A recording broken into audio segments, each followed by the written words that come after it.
So as I said, we'll do this session in English because all of speakers are not French. So that's why we do this session in English. Thanks for coming for the 18th edition of Paris Vidéothèque. So here at Le Wagon. So few information about the association. And so we organized a meta meetup at IBC with Barcelona Vidéothèque and London Vidéothèque. So it was great to be able to meet again. And we are already looking forward to organize this meta meetup next year. And as always, we are looking for talks and sponsors. So if you are working on new technologies, if you are working on interesting projects, and I'm sure you are, please send us an email at this address, and you will be able to come and to talk for our next meetup. Our events are free, and it's due to the fact that some companies are helping us. ATEM is one of those. So I want to invite Rémi Baudouin, so Chief Strategy Officer of ATEM, so to talk about ATEM and also why they are supporting us. Thank you, Jules. Thank you. So as you can see, there are a few Atemians in the room. So as Jules mentioned, I'm Rémi. I'm running strategy and marketing in ATEM. So this is the story of ATEM. I won't give you the commercial pitch. What we do compression, packager, streaming, CDN. So we do most of the data plane between acquisition to delivery. I would say almost glass to glass, but we don't have camera, we don't have player. Okay. You can see that we have convinced all the tier ones around the planet to use our solutions. Always, I'm not arrogant. We don't have all the operations of all tier ones, but we have contribution, primary distribution, redistribution over cable, satellite, IPTV, OTT. All of them, they have at least one ATEM solution.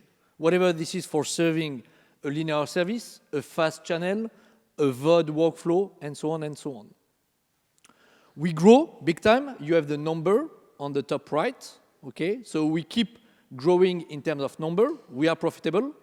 And all the money that we win, we re-inject into the company, either for organic growth.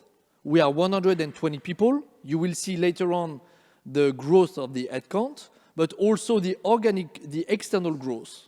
For a couple of years now, we merged with Anivia so that we've complement the compression, the core DNA of ATEM, with the core DNA of Anivia that was streaming, so that we control the end-to-end. We could convince the big boys and girls of our industry to come to our solution because of the innovation. Half of the company is made of R&D. Most of the company is made of engineers, even the sales and the pre-sales guys. Okay. Innovation was the DNA of Anivia, was the DNA of ATEM, so when we merged, it was a perfect fit. Just to illustrate that, you have here an extract of our research and innovation team. So we have 260 R&D engineers. Among them, you have between 20 to 30 people aside dedicated to research and innovation. So they do research about compression, new compression format like VVC, like AV1 and AV2. Not only about video, it involves also audio, it involves many other aspects of the experience, latency. They are also involved into analytics, our analytics, not the Conviva one, David. Please, hold your horses. So they are doing many things, and they try. If you go on Google, you will find that we are the front leader of the ATSC 3.0 standard. That was made possible because this guy, Michael, at some point 4 years ago, decided to invest on scalable HEVC. Scalable codec was a disaster to date before that. But he said, no, there is something to do to enable the next-gen DVB-T standard, if I may say, but ATSC 3.0 standard in the US, terrestrial standard. And we could convince Sinclair to standardize on us. Now, half of the ATSC stations are using ATEM solution. Cherry on the cake, that's why you see the picture of Michael Rollet, our CTO. we have been awarded with 3 Emmys in 2020. 3 Emmys for what we call the audience-aware streaming. How we can adapt the quality, the bit rate, based on content complexity. Just as an example, this is a workflow that Michael is working on, the end-to-end. You have the various stages, and his team, among other things, is working on how we can increase the quality of experience based on all the server-side analytics that we can collect, and we can look back into the encoder, the packager, or the CDN. And we have multiple patents, as I show here. Obviously, there are multiple standards that we are involved, and more. We entered 5G last year. We entered the metaverse, because we have to study it this year, and so on. I talked earlier about the growth. So again, you have the numbers, but we don't care about the numbers too much. Just look at the headcount. In 2017, we were 220 people. Now we have more than doubled. So we have added the 120 people from Conviva, but we are adding this year again 80 people. And amongst these 80 people, just 50 in terms of R&D. I'm talking about net.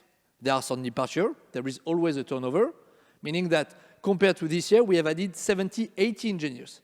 Some of them left. We are always looking for talents. This year will be great. We published the numbers. We are public, so you can check everything online. We will publish what we call the H1 results, the profitability next week. You will check. We continue the growth. So we need talents.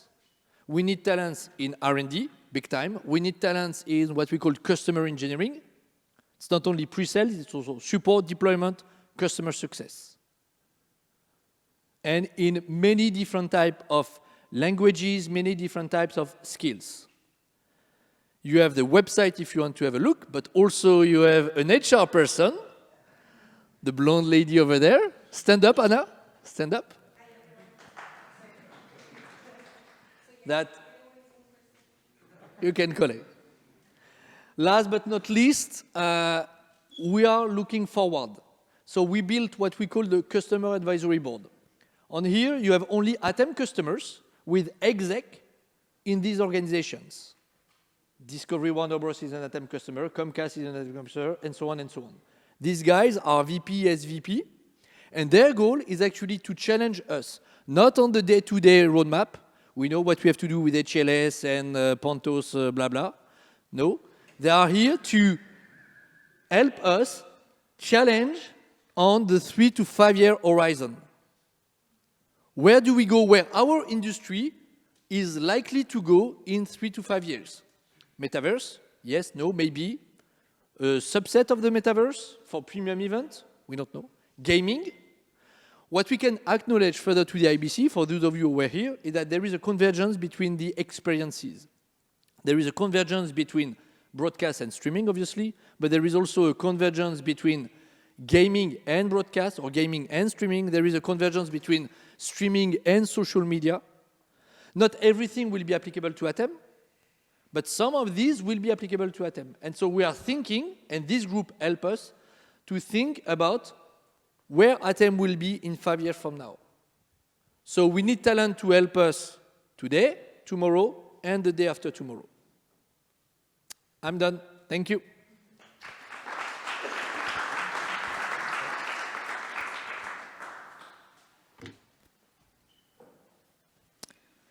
So thanks, Rémi, for the presentation, and thanks also for the support.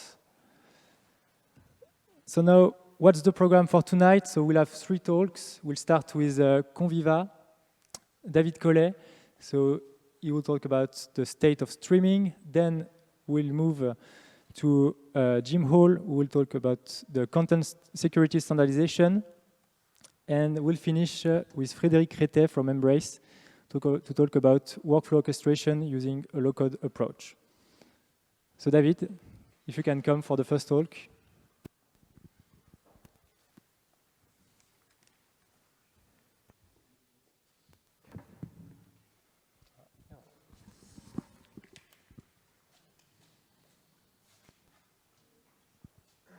Hi, everyone. It's a pleasure to be here. My name is David Collet. I joined Conviva recently, 5 months ago. I'm a commercial person and not an engineer or technician. So if you fire lots of questions, you will have more questions and defer to other people.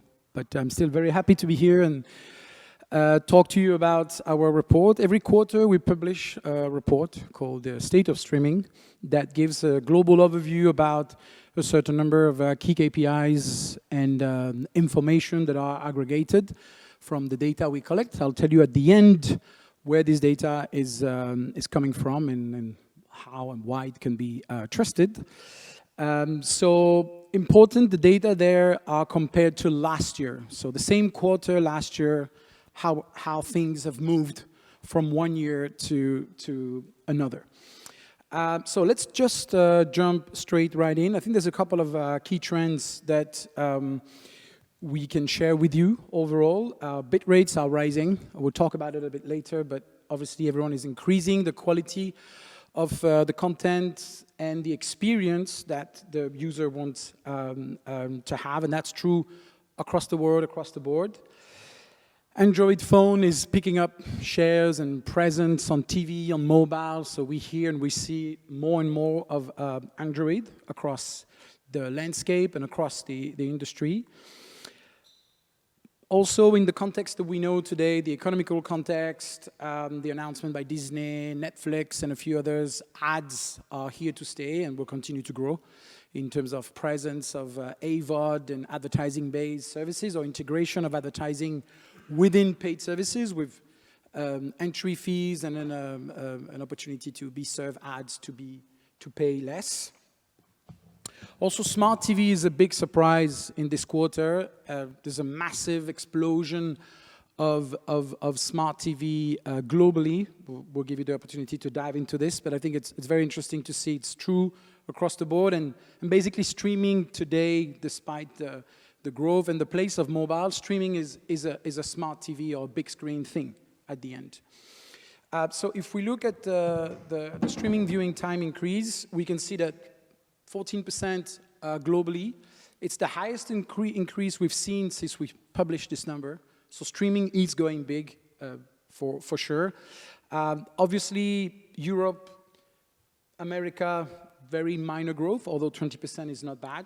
Good to notice that Asia and LATAM are really exploding, and I think these are two key regions that people will keep looking at when it comes to adding more customers and getting more service to be rolled out, both by local operators, but also by global operators that are trying to capture the business in this part of the world. The Disneys, but also the Canal Pluses and the Comcast and all these other sort of large group.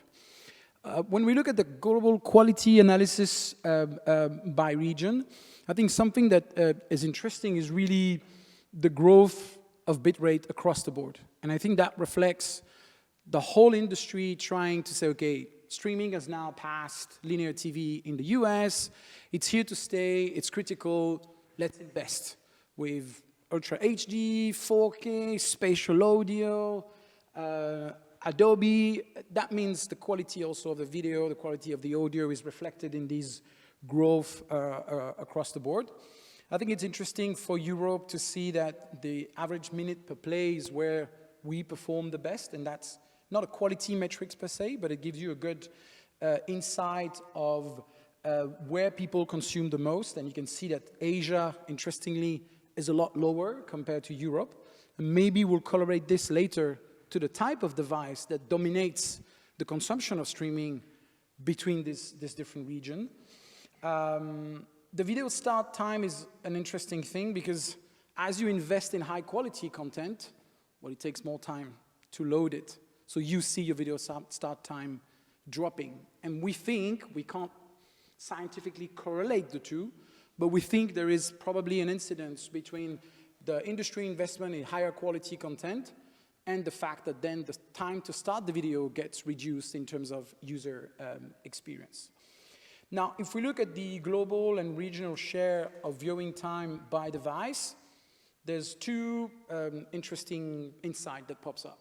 One is the big screen is the dominant sort of place for streaming. And we always think streaming, mobile in terms of assumption, we always consume content, but the truth is people want the best experience for the content they pay for, the higher quality of content.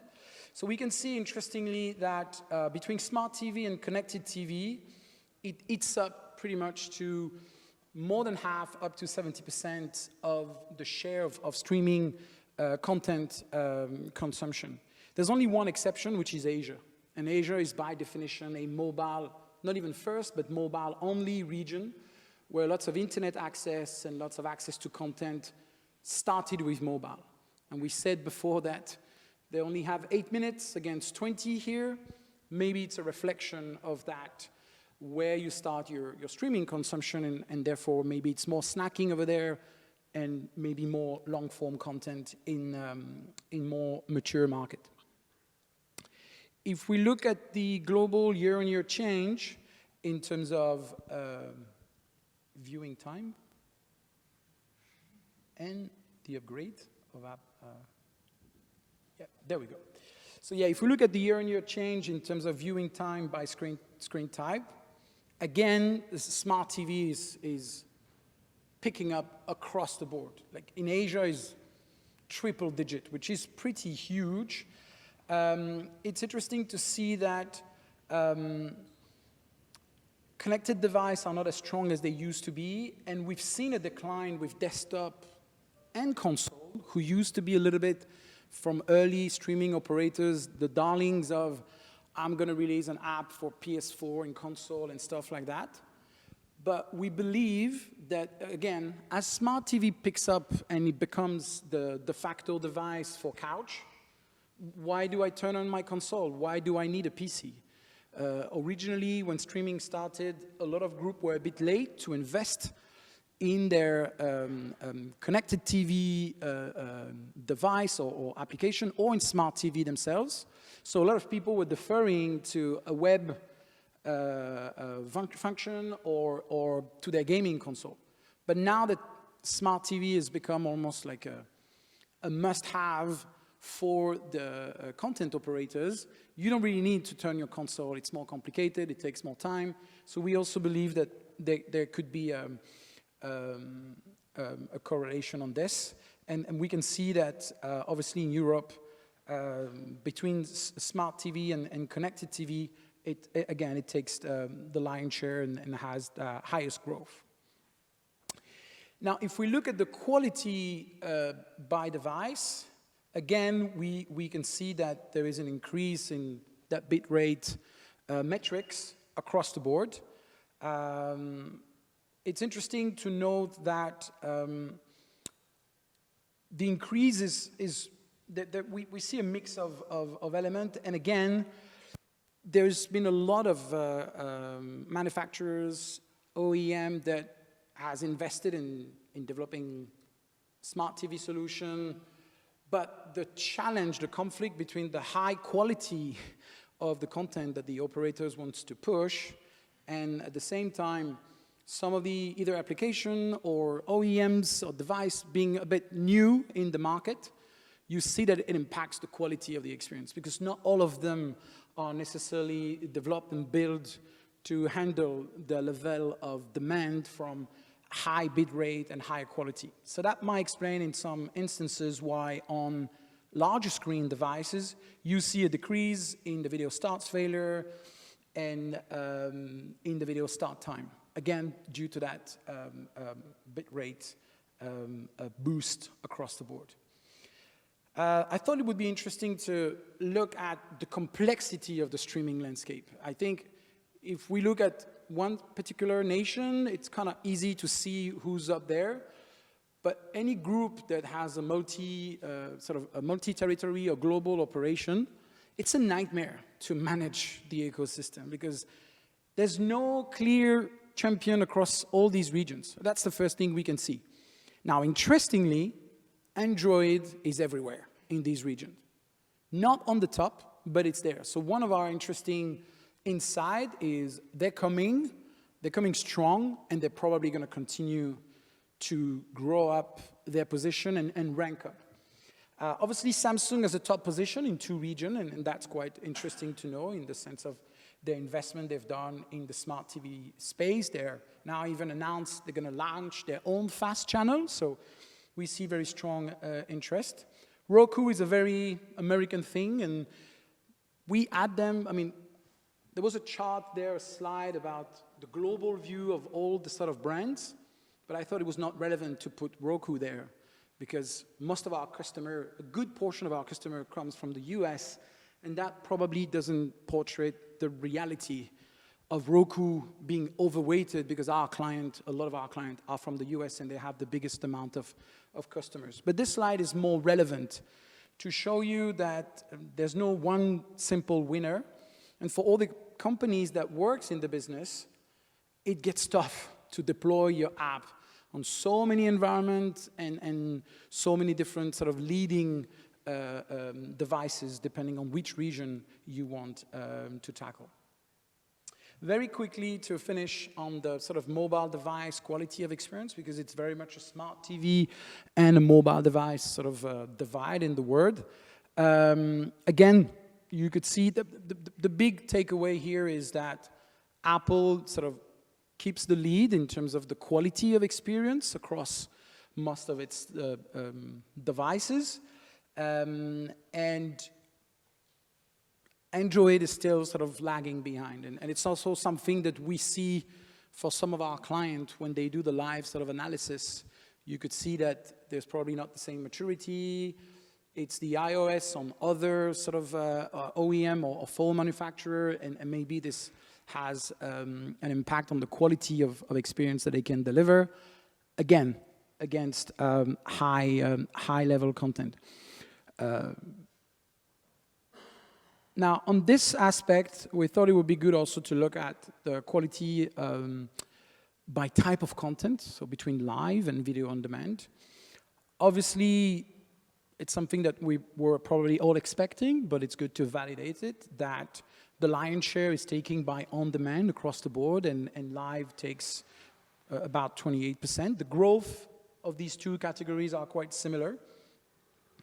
But interestingly, we could see that people are investing a lot in their video start when it comes to live, because, well, it's the event, so you want to get access to the content as quickly as possible. And when it comes to video on demand, the investment is more on the bit rate, the quality of the content, and there's a bit of a trade-off out there in the market. If you're watching Disney Plus on your big screen in 4K, you're okay to wait a few seconds for that content to load. If you're on the go on your mobile and you're picking up a live event, you want that video start time to be optimized. So these are the kind of insight that we see being reflected in these numbers. The report is obviously available for free online with a lot more commentary and addition into the actual numbers. And just to finish, we thought it would be also interesting to look at ads. We said at the beginning that it's here to stay, and there's probably going to be more AVOD type of services out there. I think that's reflected in the number of ad attempts grown, almost about 20%. The number of ad impressions, about 25%. It's also interesting to see that as you increase volume, publishers and advertisers want to balance the load of the ads on the user experience. So maybe they reduce the duration to play more of them, but to make them a bit shorter to avoid overloading the customer patience. And what's interesting is we've seen across the board on that quality of experience work that all the publishers have invested heavily to make sure that they reduce the type of errors that can happen when consumers are playing their content. That means, obviously at first for the quality of experience, but also in an AVOD context to make sure that they don't miss the ad impression or ad serving opportunities behind the content that is consumed. And we see this with a significant reduction of minus 35% on mis-ad opportunities. So that's it for the presentation of the numbers of this State of Streaming report. Now, the methodology and how does Conviva come up with these numbers? We're a streaming analytics platform today. Our approach is to capture the entire user experience from video, from ads, from content, from app interaction with one single sensor. We place this sensor in more than 4 billion devices globally. That represent 500 million unique viewers, 200 billion streams per year that we track and analyze, which represent 3 trillion data points every day. And all these data are basically anonymized, aggregated globally, and we extract them, report, and insight by market and region, as you see. We are working today with 8 of the top 10 largest global conglomerates, more than 180 customers globally. And that's one of our strengths, is that global exposure gives us a good view of what streaming is and look like across the board. And we think it's great to contribute to the industry knowledge by first giving to our clients some benchmark to check their data against what's good or bad and where's the best progression margin, but also to share with the industry what is streaming, where it is at the moment, and how is the indicators moving across the board.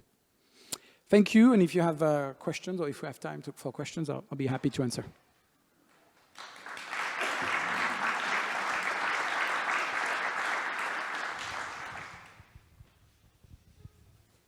Time for question. Hi. Several slides back, you had a ranking of the various devices growth year on year, I believe. Is that actually, it's not that they represent that percentage of the market in that territory, yeah. So that's not a reflection of the percentage of market share they have in those territories. That's just the growth that they've had in those territories. Is that correct? No, that's the share. So if my reading of the data is correct, that's the share. So basically, if we look at these device and the share of streaming that they capture by region, you would see that actually it's not, well, it's... Because it doesn't add up to 100%, so I'm curious what the because it's a top 5. So obviously, yeah, that's the main answer. It's a top 5. Yeah, it's a top 5. And you can see the data reflecting the consumption. It's not a surprise that an Android phone is #1 in Asia, because all these cheap Chinese phone, $100 in India and Indonesia, they are the gateways to sachet streaming consumption that Netflix had to adapt in Malaysia first, then in India, where you can buy on the weekend a subscription. If you don't have that access market Android phone, you can't roll out the service and compensate ARPU per user by the volume of the next billion of connected user in these regions. So I think that's the... I'm just surprised that Roku is as high as it is because it's such a shit device. Well, at least they've made a good job on the distribution. The quality won't be my place to comment on, definitely. Any other question, maybe? Yeah, one question. I was curious also on that slide to learn more about the Linux set-top box. Do you have any insight on what it is exactly? Again, I'm not a technician, so I won't be able to tell you more about the Linux set-top box, how we integrated with it, what we thought about it, was easy or not. But clearly... Does that mean it's because it's mainly distributed through network operators? Sorry? Does that mean it's because in Africa you have a lot of distribution through network operators, and that might be the reason why we have so much set-top box in the top 5? I don't have sufficient sort of industry knowledge to tell you why it tops this chart in Africa. Maybe because they're cheaper. I think that's usually a good denominator in emerging markets. And also you can see it's almost like an African exception. They don't appear everywhere else except in Europe in the 4th place, which is again, not an interesting data point. Why are they in such a high position in Africa? And what's the sort of drivers? I'm afraid I don't have the answer.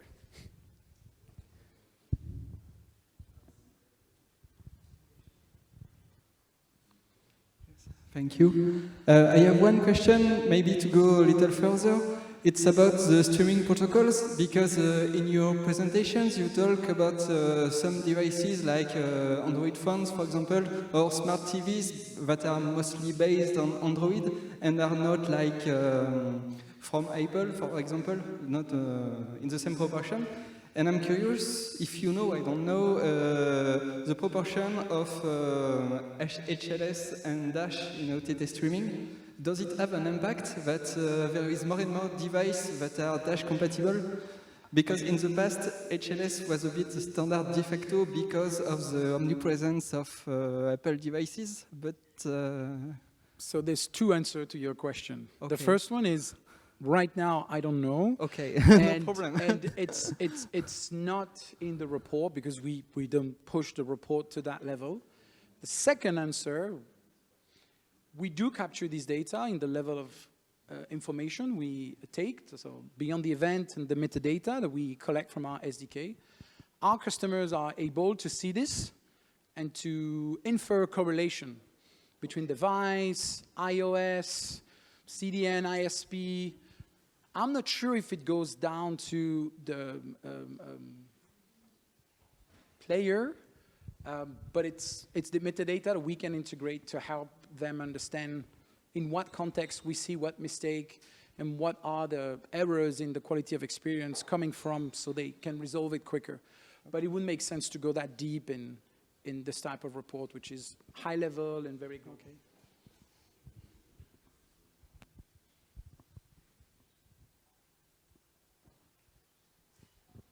Thank you very much, guys.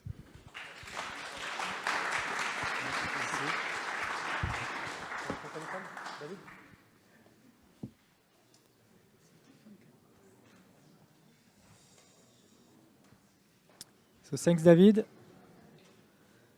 Now it's time to talk about security. Jim, it's your turn. To change the slides. Yep.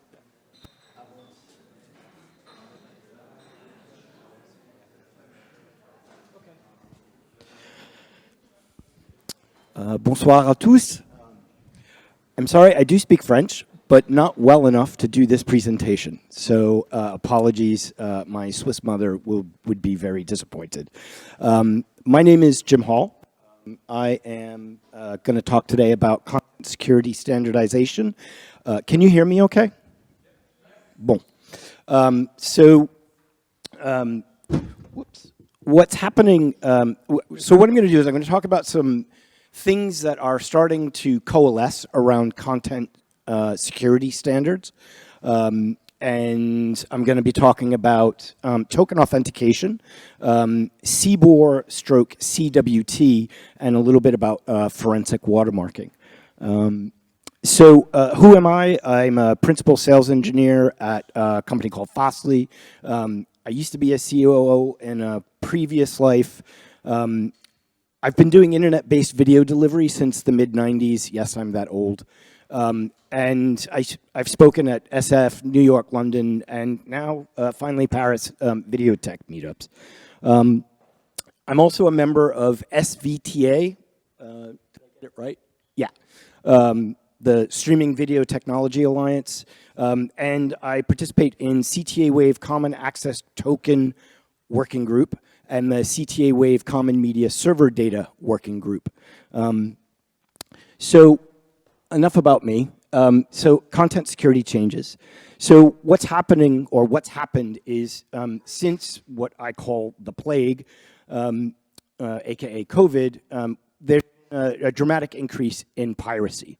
Now, there are other reasons. That's the one that's most cited. I think it also has to do with the substantial increase in OTT platform availability. Everything is moving to streaming, and it's making it harder and harder to get it over the air. And as a result, we at Fastly have seen, and in the industry in general, we've seen increase in customer requests around content security. And that takes several forms, including token authentication, but also things like forensic watermarking. And this is because, A, customers are starting to put a higher value even on their non-premium content, but also because there are now stricter requirements from content rights holders, particularly the major sports brands like La Liga and English Premier League, et cetera, et cetera. So as a result, as I mentioned, we're seeing increased interest in token authentication, but we're also starting to see, and I'm going to call it a burgeoning or the beginning of interest in forensic watermarking. How many of you have heard of forensic watermarking before? Oh, shit. Okay. Oh, by the way, I curse a lot, so I apologize in advance. Sorry, what? Have you heard of forensic watermarking? Okay. More good. So first, I want to talk about the standardization and why there is a move within the industry to standardize. Firstly, with token authentication. How many of you have implemented token authentication?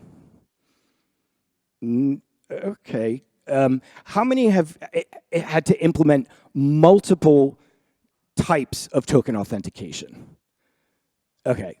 As someone who has implemented just about everything that you see on this screen, because every customer is a snowflake and wants or needs something slightly differently, I've had to implement almost every one of those that's in there.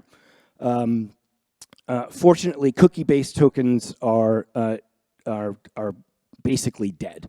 That's my little tombstone there. But my favorite is down at the bottom, and this is new for me anyway. JSON web tokens, or JOTs as they're supposedly pronounced. And the reason why I was attracted when I heard that there was a standards effort being launched around token authentication, I leapt at the chance because, as I said, nearly every customer has very specific requirements for their implementation of token authentication, and I've done way too many. And I just feel like there has to be a better way. But there's also, why does the industry need to do this? And the reasons why are because at scale, video delivery is largely a multi-CDN effort. And we have to work together. We very often are tied to each other at a hierarchical level as well, not just a lateral level. Meaning one CDN is actually the origin for other CDNs. And handing off and getting authentication and passing it back and forth needs to be standardized. The proprietary or legacy models, they don't provide enough flexibility. And so we need to find a better no-cost solution that provides better security than traditional token models. How many of you understand the concept of token authentication, why it gets used? Okay, good. I just want to make sure I'm not like going over folks' head. So Will Law from Akamai, based on some work we were doing for something else with CMSD and quality of experience in the SVTA, very kindly asked me if I would participate in the Common Access Token Working Group for CTA Wave, the Consumer Technology Association. And we decided to, or they are working on creating the Common Access Token. And it's designed to be multi-CDN. It's designed for the purposes of everyone working together to ensure the success of our common customer. Not one standard to rule, one vendor's solution to rule them all. And what I love about Will is, Akamai has what some would consider a de facto standard on token authentication, and yet he's pushing for an industry-wide standard. The problem is, there's already a standard, a shared standard. It's called the CDNI's RFC 9246. And they're actually very similar, but there's an important difference.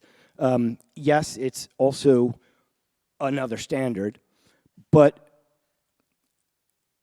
they're very similar in that they both contain a set of claims in an encrypted payload, meaning we're going to put in a bunch of bits of information around when should it expire, where is it valid, what countries is it valid, what paths or URL paths is it valid for, et cetera, et cetera. And all of that gets crammed into a JSON web token. But there's also, so there's a bit that's standardized, but then there's also a mechanism for extending it. So when customers X, Y, and Z want to add their individual required bits for customization, there's a mechanism to do so that fits within the standard. So as I mentioned, we have now two slightly competing standards, RFC 9246 and now Common Access Token, which is not actually a standard yet, it's just in draft. But one of the differences between the two is that CDNI standard uses JSON web tokens, and what CTA Wave is proposing is that we use CWT. Has anyone heard of CWT before? Raise your hand if you've heard of CWT before. One person, great. I've given this talk at London Videotech, and it's basically a public service announcement to try and get a sense of how many people are aware of what is being proposed and how it might impact them. So what is CWT? It stands for CBOR web tokens instead of JWT, which stands for JSON web tokens. What does CWT stand for? Sorry, what does CBOR stand for? No, it does not stand for cat-based object repository. These are cookie jars, by the way. It's concise binary object representation web tokens, aka RFC 8949. Why use this? Why not just use the thing that already exists, JWT? I personally am a massive fan of JSON web tokens. And the reason why, the clue is in the name. They are concise. They are small. They come down, they reduce the size of the data to a more manageable size. They are, and common access tokens are designed to potentially carry a lot of information, rule sets around time and day and date of when content can and cannot be accessed, and it can be potentially very complex. So it's a big step forward from just your standard, yeah, this URL is valid from this start time to this end time. It can carry very complex information, which is a huge advantage because things like digital rights management, it's very expensive. Is there anybody from a DRM company here tonight? Good, okay. So if you would like to find out more information on token authentication, I've got a bunch of resources here, and you can just email me, jhall@fastly.com, and I will send you this information. My watch is telling me I'm 10 minutes into my presentation. the reason why I'm concerned about CWT is because it relies on CBOR. How many of you have heard of CBOR? One. Okay. 1.5. Not fully committed to it. Yeah. Okay. So the good news is CBOR. There are lots of libraries for CBOR, way more than I was expecting, and so it will be easier for the engineers who are having to create the workflows that generate these tokens to do so. So it's usually somewhere in between the CMS and the video player where this stuff, sorry, I almost said, where this stuff has to be generated. So it's those folks that are probably more likely going to be dealing with this stuff. And it really is just a public service announcement to say, if you don't know what CBOR is or CWT, you should probably start familiarizing yourself with it because it's different. It's not as easy to use as JWT because it's binary. You're converting everything to binary, and there are rules, and so just a heads up. Okay, so the other thing that's starting to standardize is forensic watermarking. And this is good because forensic watermarking has a ton of different vendors. Atem, do you guys have a forensic watermarking solution? Yeah. Sorry I didn't put you on the list. I wasn't aware, but I mean, it's getting to the point where, you know, my mom has a forensic watermarking solution. But there are a lot of vendors, and there are also a lot of CDNs. And some of these technologies, or one in particular, relies on edge computing in a way that is very interesting, but potentially quite daunting because of the compute power that it might require. And so, you know, we have to develop things that everyone can use, otherwise there's no point. And again, we have to work together for our shared customer. So solutions need to be multi-CDN, in my view. So this standard, which is the -IF interop watermarking standard, I think I got it right, is backed by the Dash Industry Forum, which has lots of great companies, large companies, helping define the Dash standard and its implementation. It's also, it doesn't matter if it's HLS or Dash, actually. It will work with both. So we've got, the good thing is we have a bunch of watermarking companies, or technology providers, that are participating in this. Nagra, Erdetto, Cinemedia, and Verimatrix. There are a few others that I would personally like to also see on there, but so far they haven't bitten. But also, we've got multiple CDN providers. You've got Akamai, you've got CloudFront, and then Fastly is in the process of signing up. We've started contributing, but not as an actual member of the Dash-IF. So hopefully, by beginning of 2023, we will also be a contributing CDN to the specification. And the reason why I bring up the interop watermarking specification is because it will also use CBOR and CWT. And so you now have not one, but two different delivery technologies or technologies involved in video delivery that are now suddenly going to start or thinking about implementing something that very few people have actually heard of on a not day-to-day basis, but in their work life.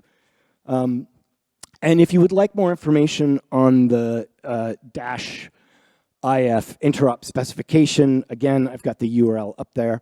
How am I doing on time? Okay. And that's actually the end of my presentation. So there's,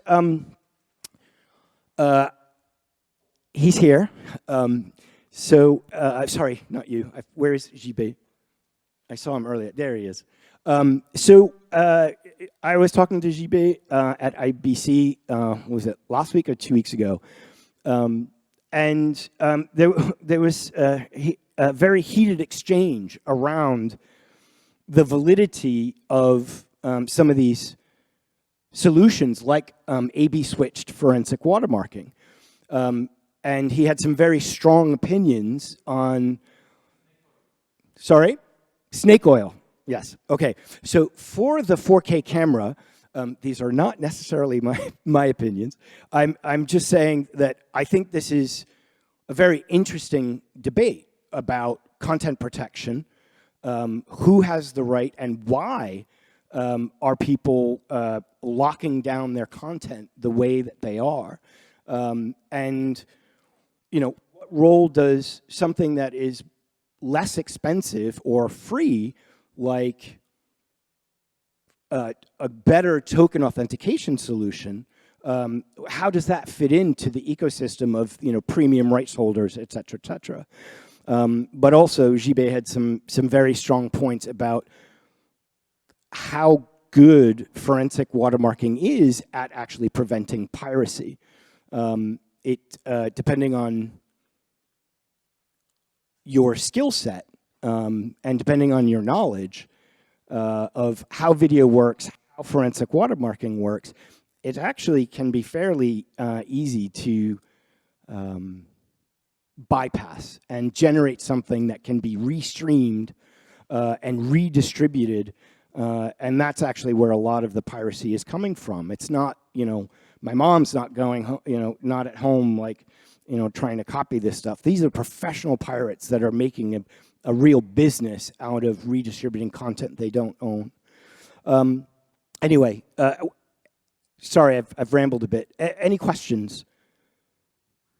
Simon? Oh.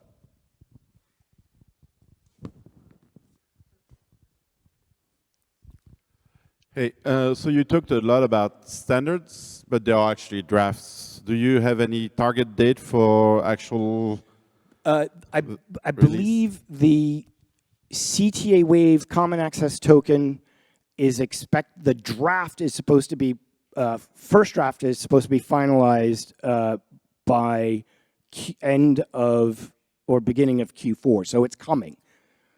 But I don't have the exact date. I will ping Will and ask. The others are, the forensic watermarking is also a draft. That's why I was saying it was burgeoning and sort of like this is coming and you may need to be aware of it. Any other questions? Thank you. And my question is more about the context. So I'm not sure if you have data about that, but you mentioned that piracy was a thing for sport as well. Would you say that now it's more a sport thing or, let's say, scripted entertainment thing? Like when you have a look at your clients? And my second question is, I know that French people are very good at piracy. Is it still a thing? Like, are we still on the top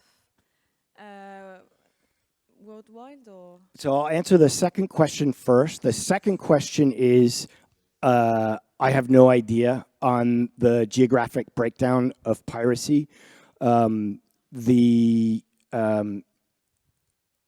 first question, scripted content versus sports. Most of the customers that are investigating, implementing, or plan to implement forensic watermarking are doing it because of sports rights rather than scripted content rights. And where we are seeing more of an interest in token authentication is people who own content that is being created on their platform, but don't want to spend the money. So for example, we had a customer who provides sort of coaching services. They were interested in forensic watermarking, not because it's sport content per se, but because the people that would be creating the content are perhaps celebrities, et cetera, et cetera.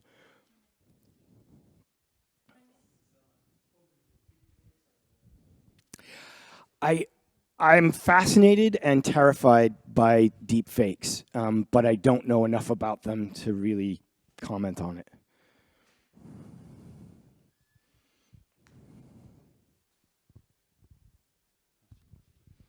Hi. I must admit I have no idea what forensic watermarking is. Okay. I mean, I know what watermarking is, but Yep. would you mind giving a rundown of what it is? Do I have time? Okay.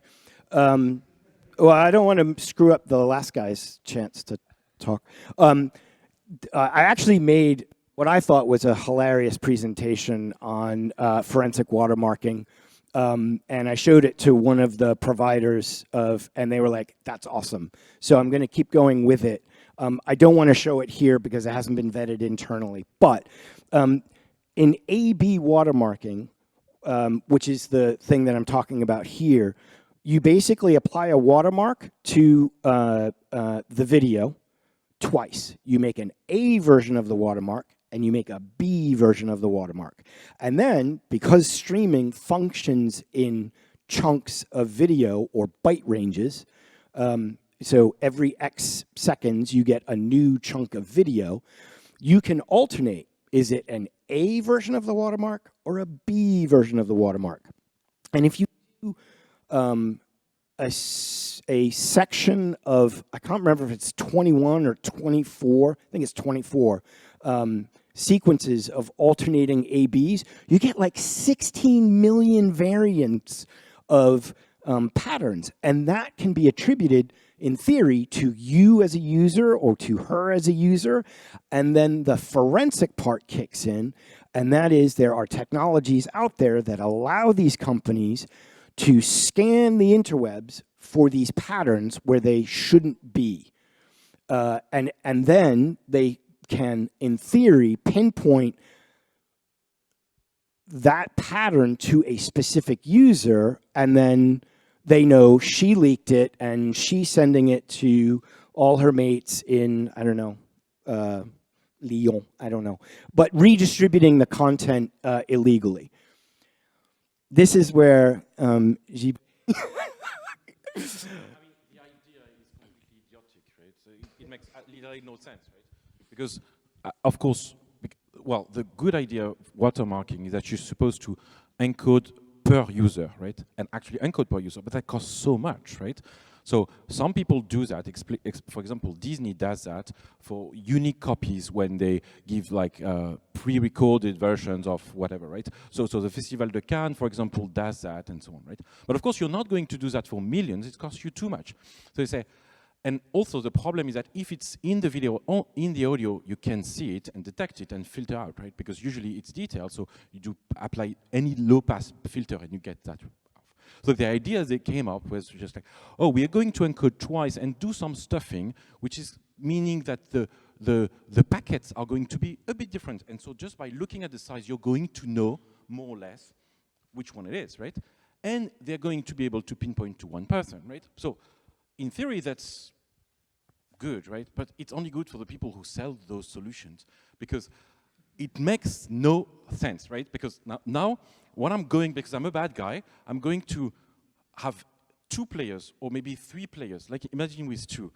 And of course, one is going to get A, B, B, B, A, right? And the other one is going to be A, B, B, right?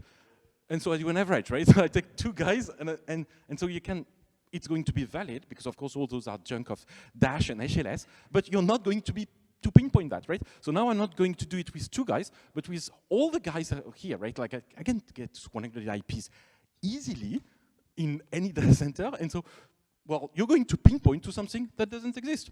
So it's useless, you cannot trace it back, you make money for people who sell forensic watermarking solutions. Atem, would you like to rebut? Yes. Yeah. To piggyback, so since Fastly is a CDN, that's why you go into this stuff, right? I mean, if you have to distribute a specialized version of a movie to everybody, then you have some added value or something. So to be clear, Fastly is not actually, we distribute on behalf of our customers, but Fastly in and of itself is not implementing the watermarking. We don't add the watermark. All we're doing is helping manage the A/B switching. It's because Fastly acts as and CDNs act as a giant proxy, and we know which one is which on the origin, so that, but it's obfuscated to the end user. They just see, I want segment 1, 2, 3, 4, 5. Fastly and all the other CDNs have to know, do they want 1, 2, 3, 4, 5A or 1, 2, 3, 4, 5B? And so our role in this is a bit, I don't know if benign is the right word, but a bit passive. We're just told we need to switch to either this one or that one. But the standard that is being developed is a really good way that allows multiple vendors working with multiple CDNs to implement it. Without having to have a bespoke solution for one watermarking provider that only works with one CDN. It doesn't scale. And if you're doing video on a global or large scale, you need multi-CDN, if only just for active passive redundancy. In case one CDN takes a powder, goes kaput, then you have the other CDN at the ready. But everything has to be the same on that second CDN.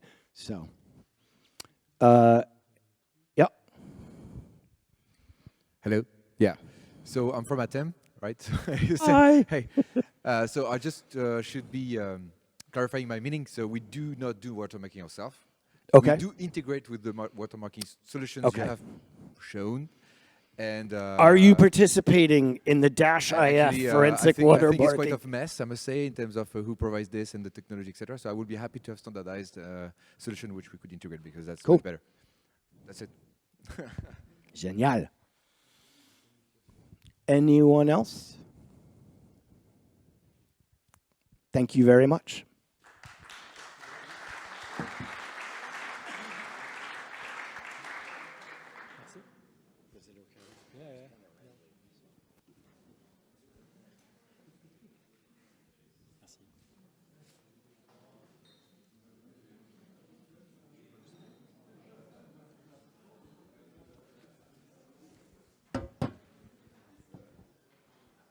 Okay.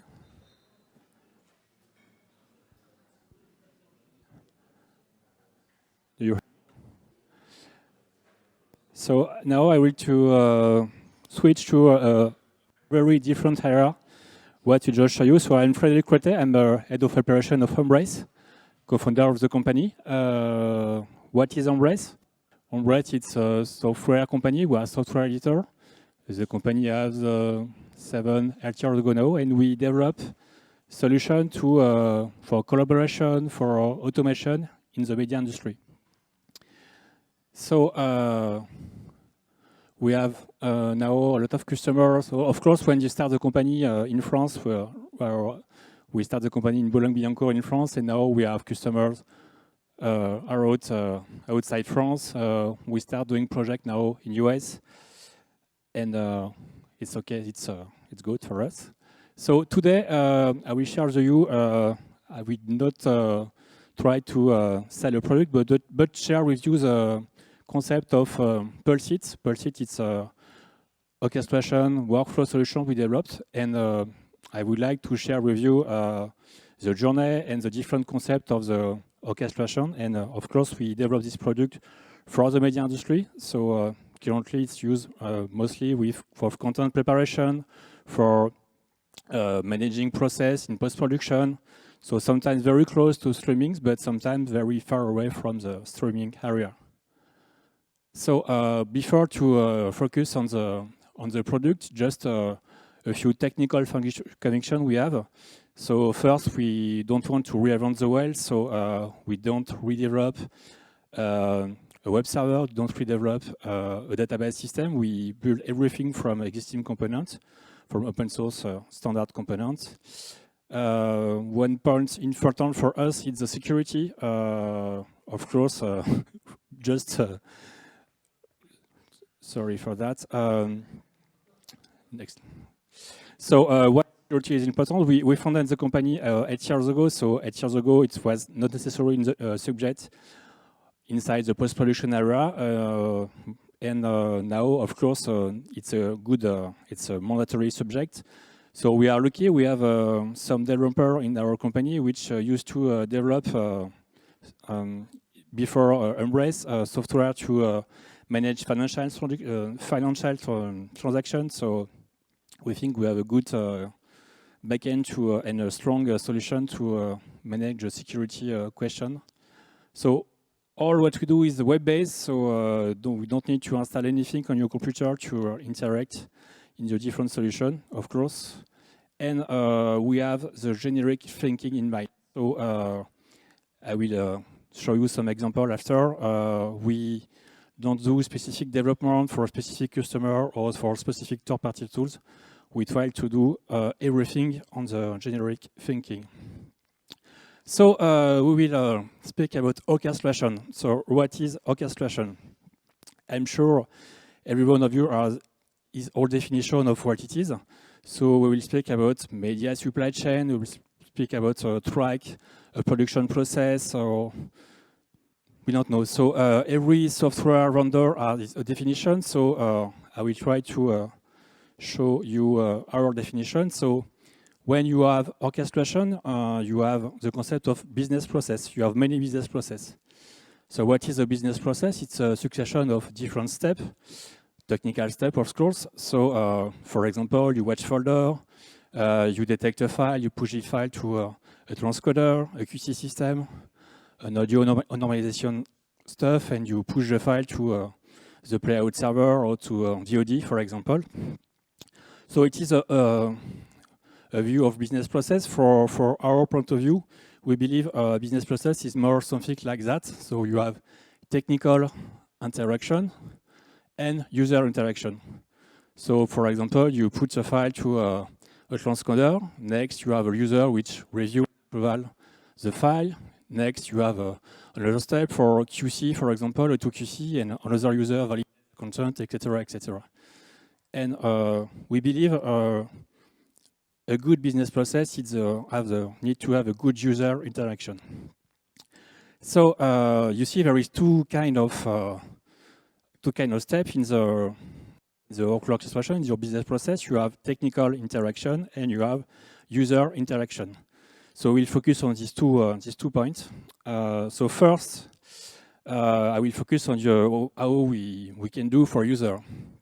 So 8 years ago, when we start to developing the product, we looked at what was on the market and what we found.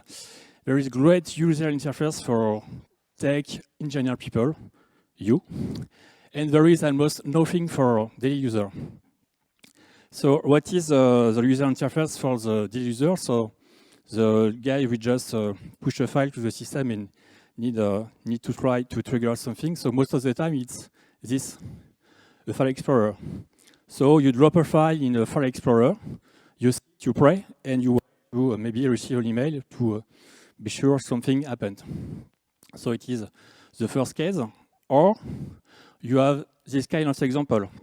You need to install a very software on your computer with a lot of parameters, a lot of fields, a lot of buttons. It's very complicated, and your job is just to type something on the left in one field, and that's it. And you don't have to choose any other field because you don't know absolutely what it will look like.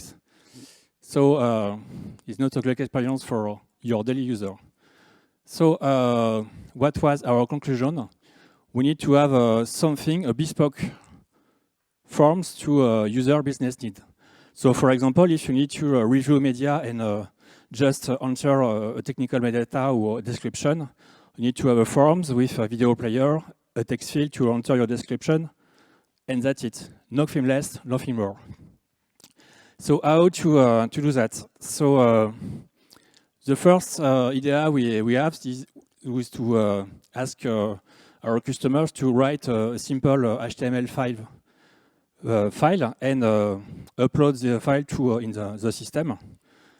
Definitely a bad idea because you are not developer, so I'm sure every one of you have some skills on HTML5 or JavaScript, but definitely you have other stuff to do, so we need to find another way.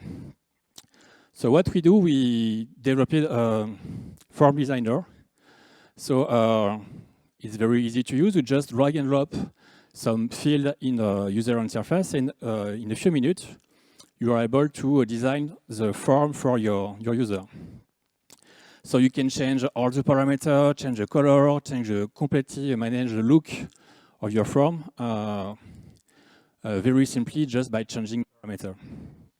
So it's good, but of course, when you design forms, you still have some customization to do. So we have, of course, all the classic of the HTML5 component, raise a button, checkbox, text, etc. And of course, you have some specific component for the media, so a video player, of course, and some stuff to select and interact with production storage. So when you design a form, you need to sometimes add magic in your forms. For example, you enter a few lines. If you change a parameter in a button, you want a text field appear or disappear. You want to control the data. You want to do some stuff. So definitely, we didn't develop a form designer without code. So what is the best way to manage this kind of interaction? To have the maximum flexibility is to have a solution with low code. So what is the concept of low code? The concept is to add the ability to enter a few lines of code only when it's useful. So if you need to manage, I don't know, a validation of forms, most of the time it's one line of JavaScript to do that, and we integrated that in our form designer. So for this form, for example, I have a condition tab, and I just have only to type my condition to make the field mandatory, make the field visible, etc.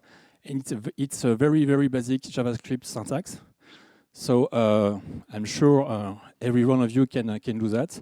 And in a few minutes, you are able to add some magic in your form, and you don't need to be a strong web developer to do that.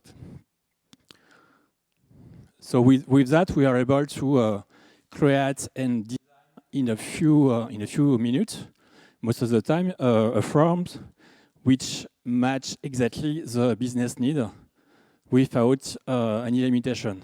And with that, your customers, your daily user is of course very happy. You have this form, you can customize the look of the form, add the brand the form to the company name, etc., etc. So if we go back to our business process, we have user interaction, of course, but we have also technical integration. You need to interact with a transport system, a QC system, a MAM, etc., traffic system. So when you develop a workflow orchestration solution, you need to have a workflow engine.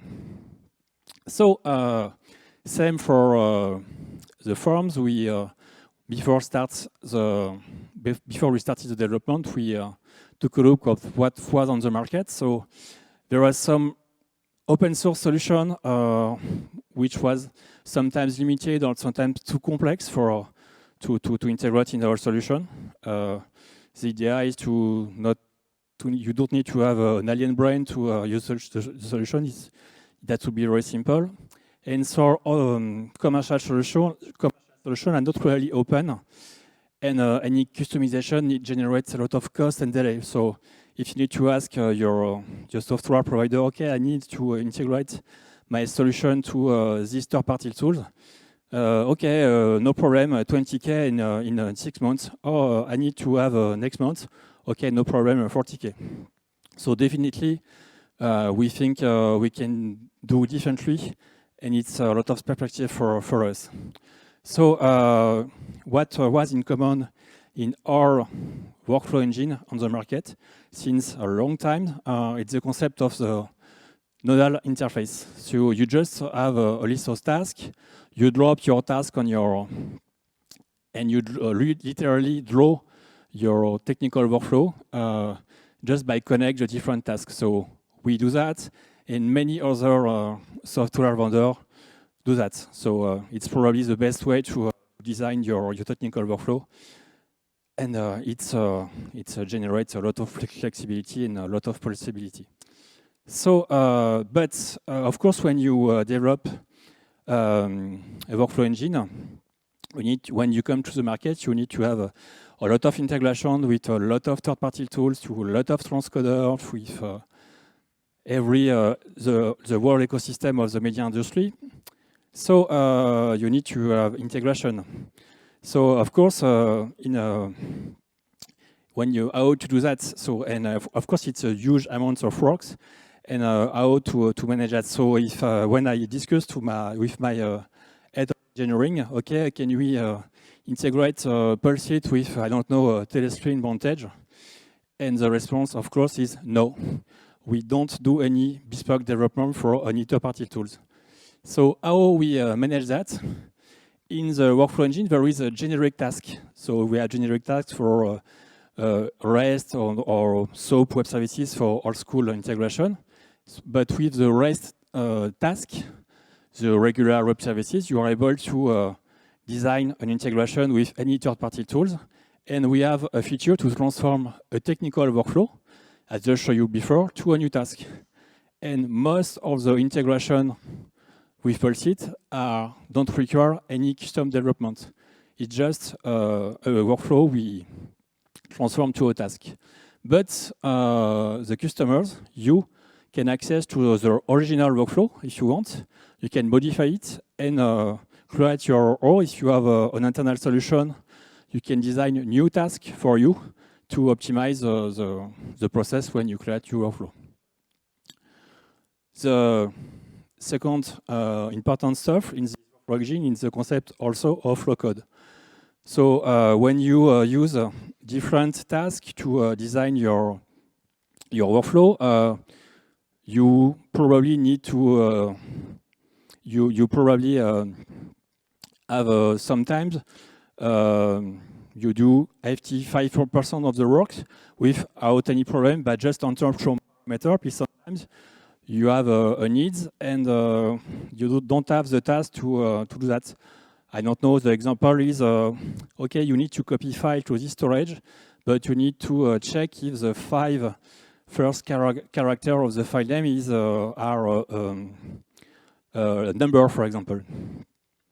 And with your workflow engine, you probably don't have the kind of task to do this test. So what we think and what we do, we add the ability to enter native Python scripting inside the different parameters in the workflow engine. So you see here, it's a very basic task for copy or move file. You can just enter a regular variable name to define your input path, etc. But you can, if you need, it's not mandatory, but you can enter generic Python scripting to define an output path, for example. It's a true Python scripting, not something we customize for us. So if you have some skills in Python, you just write regular Python syntax and that's it. And because it's regular Python, you ask if you have any question, you ask the question to Google, you go to Stack Overflow and you copy paste the code directly in Pulse-it and it works. So with that, you have a lot of flexibility and you are able to fix any small problem you have. I have many examples in mind to solve the problem of business needs. You need to create a custom timestamp. You have Python to manipulate the date, etc., without limitation. So just a quick word about the technical infrastructure. So when you process workflow, of course, you have sometimes a lot of load.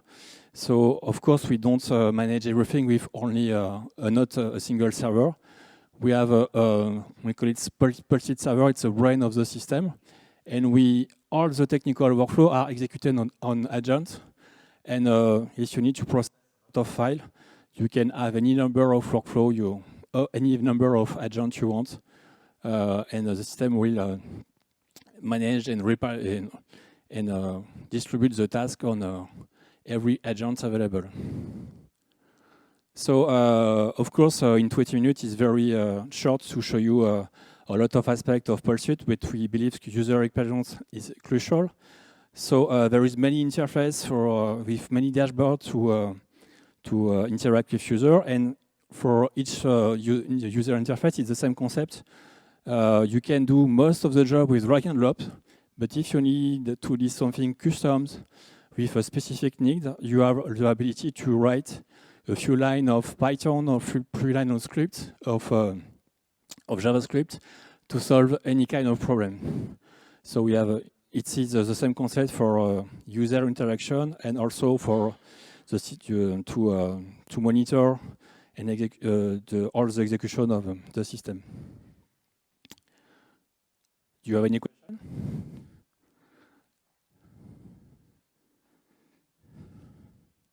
So just to finish, every component, everything is built over component standard. So as I said at the beginning, we didn't reinvent the wheel. So it's built over Python, Django, Nginx, etc., etc. So if you need to have something strong to have, for example, a system with high availability, it's very easy to use this kind of solution. Now our system works also in Docker. So I'm sure you are aware of that. It's okay for me.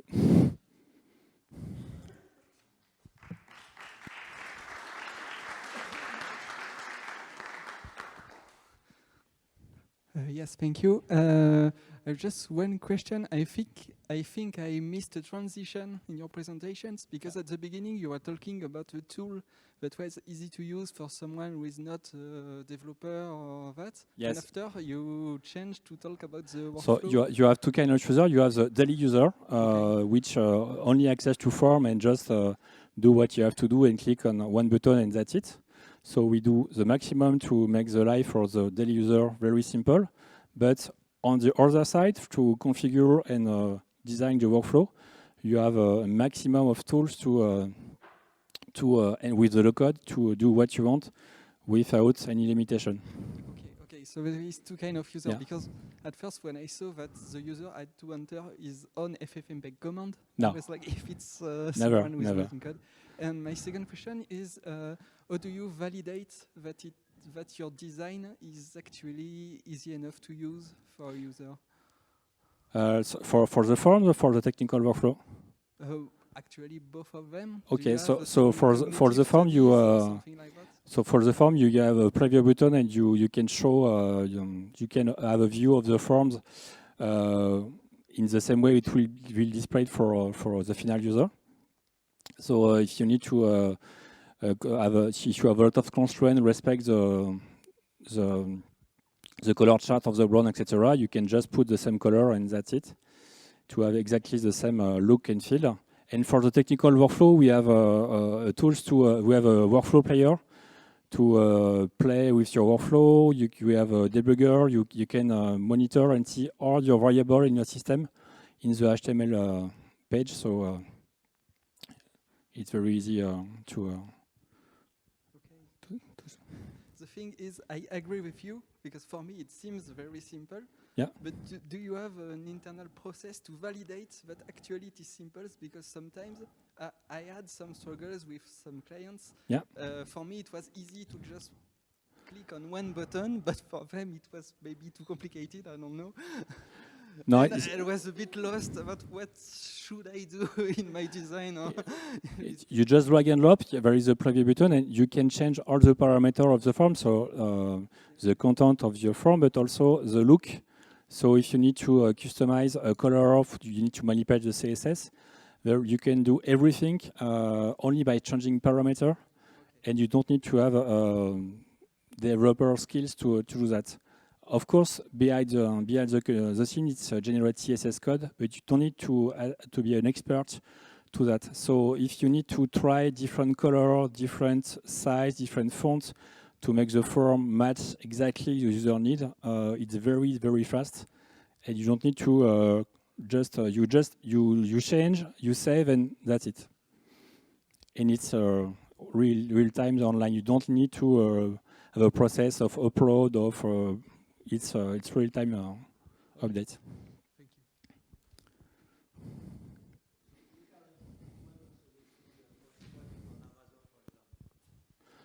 you. So it can work on your. I'm not sure I have listen your question, but it works on your premises. It can work fully in the cloud if you need.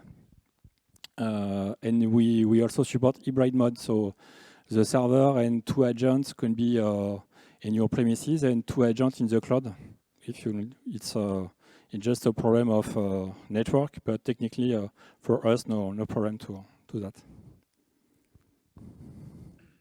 Actually, regarding the scalability, can you pop some agent in the cloud, like Docker's agent? Like currently, for the problem is when you execute workflow, you need to monitor the load of your system.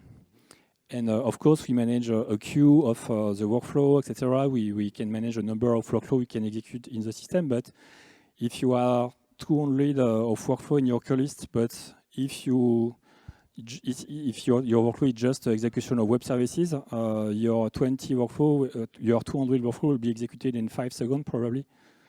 So it's very complicated to manage the load. So we are working on it, but currently we have something to not saturate the system. So there is an interface for that. We can send notification with there is a lot of queue in the system, and after that you can manually trigger and turn on some agents. But we are working on it to make your new machine a rack in real time, but it's very, very complicated to monitor the load and because you don't know what's the load of the next workflow to be executed. Merci beaucoup.